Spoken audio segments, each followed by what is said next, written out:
O ano de 1945 marcou o fim da Segunda Guerra Mundial, mas também foi nesse fatídico ano que ocorreu o maior ataque de predadores marinhos que se tem conhecimento. Eu sou Maurício Santos e você vai conhecer agora a história do ataque de tubarões mais mortal dos Estados Unidos. Seja bem-vindo. Tente se imaginar em uma batalha no meio do Oceano Pacífico em plena Segunda Guerra Mundial. Agora, imagine que seu navio é bombardeado e você e seus colegas caem na água. Ficam à deriva, sem ter a mínima ideia de quando o resgate pode chegar.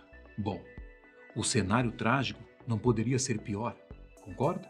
Infelizmente, pode sim. Ali, naquele oceano, vivem milhares de tubarões famintos. Agora, volte à vida real. Para sua alegria, a cena de horror que acabei de descrever não aconteceu com você, mas foi a realidade de 1.196 marinheiros que, por conta da falta de botes salva-vidas, precisaram aguardar o resgate na água. O caso aconteceu há 70 anos e marcou um dos ataques de tubarões mais mortais que se tem conhecimento, onde mais de 150 pessoas perderam a vida por estarem no lugar errado e na hora errada. Mas vamos começar do início.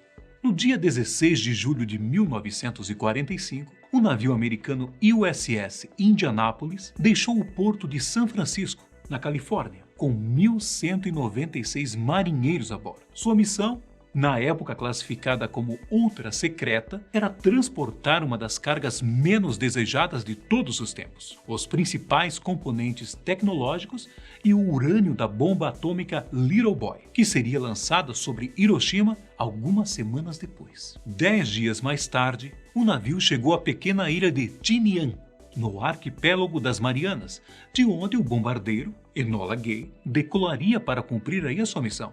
Depois de entregarem a terrível encomenda, os marinheiros partiram, sem escolta, em direção ao Golfo de Leyte, nas Filipinas, para se prepararem para uma invasão no Japão. Há quem acredite que uma simples mudança de planos do capitão tenha originado todo o horror que viria a seguir. Isso porque, no trajeto de Leyte, o comandante do USS Indianapolis manteve a velocidade, mas não quis que a clássica manobra de zigue-zague no oceano fosse feita. Uma embarcação navegando em linha reta é praticamente um alvo parado para um submarino, que pode escolher onde suas armas causariam maior dano. E foi exatamente isso que aconteceu. Um submarino japonês, possivelmente já sabendo da invasão em seu país, atacou o USS Indianapolis pouco depois da meia-noite do dia 30 de julho. Para se ter uma ideia da eficiência desse ataque, cerca de 300 tripulantes morreram na hora. E o mais inusitado é que o navio, um dos mais resistentes da Marinha dos Estados Unidos, ficou completamente danificado e afundou em menos de 12 minutos. E claro, essa não era a pior parte da noite. O ataque do submarino japonês foi tão forte que literalmente rasgou o Indianapolis em dois, o que fez com que os marinheiros que sobreviveram tivessem tempo apenas para vestir seus coletes, que eram pouquíssimos, e pular na água. Assim, atirados ao mar, em pequenos e insuficientes botes, eles boiavam cercados por tubarões, em um verdadeiro filme de terror. Inclusive, a título de curiosidade, essa história ficou tão famosa que até foi citada durante o mega sucesso do cinema Tubarão, do diretor Steven Spielberg. Em uma cena de quase 5 minutos, o personagem Quint, interpretado por Robert Shaw, conta para algumas pessoas sobre um naufrágio do USS Indianapolis e seus primeiros encontros com os tubarões de 4 metros de comprimento e olhos sem vida. O fato é que, como eu disse antes, esse trágico ataque é o maior da história, não só dos Estados Unidos,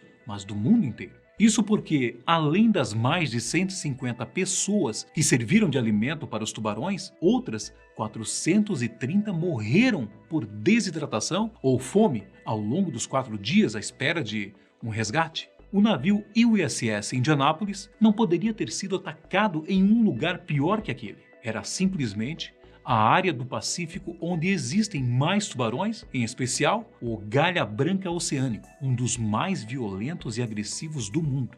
E com o som das explosões, do naufrágio, dos gritos desesperados e com o sangue na água, os animais foram atraídos.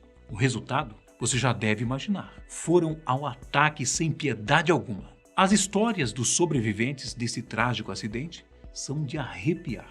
Eles contam que, nas horas mais escuras daquela noite, tudo que se ouvia eram os gritos de agonia e desespero dos marinheiros, à medida em que eram atacados pelos incontáveis tubarões. Dentro de poucas horas, mais de 100 homens foram devorados. E, de cima dos botes superlotados, enquanto aguardavam por algum resgate milagroso, os marinheiros tentavam, com todas as forças, afastar os tubarões.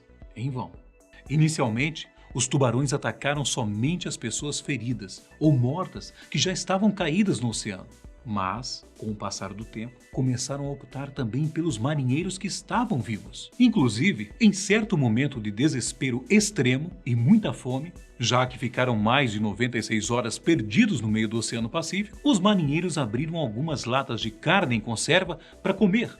E claro, por descuido, deixaram cair na água. Foi mais que o suficiente para atrair outro cardume de tubarões ao local. Com isso, os ataques dos predadores foram ficando cada vez mais agressivos, à medida em que o instinto primitivo percebia a fraqueza e o cansaço dos marinheiros. Como cães raivosos, quanto mais medo nós demonstramos, mais ousados eles ficam. E foi exatamente isso que aconteceu. Em alguns relatos, os sobreviventes contam sobre a angústia de assistir os seus companheiros sendo dilacerados pelos tubarões, além de outros com membros mutilados tentando se manterem vivos. Acredito que você deve estar se perguntando o motivo pelo qual eles não pediram ajuda. Bem, pediram sim. Mesmo quando o navio pegou fogo e afundou, alguns tripulantes até enviaram sinais de socorro, mas sem sucesso. Por razões que até os dias de hoje não se sabe, esses sinais foram recebidos pela Marinha, mas não foram levados a sério. E acredite se quiser, ninguém, nem ao menos uma pessoa sequer,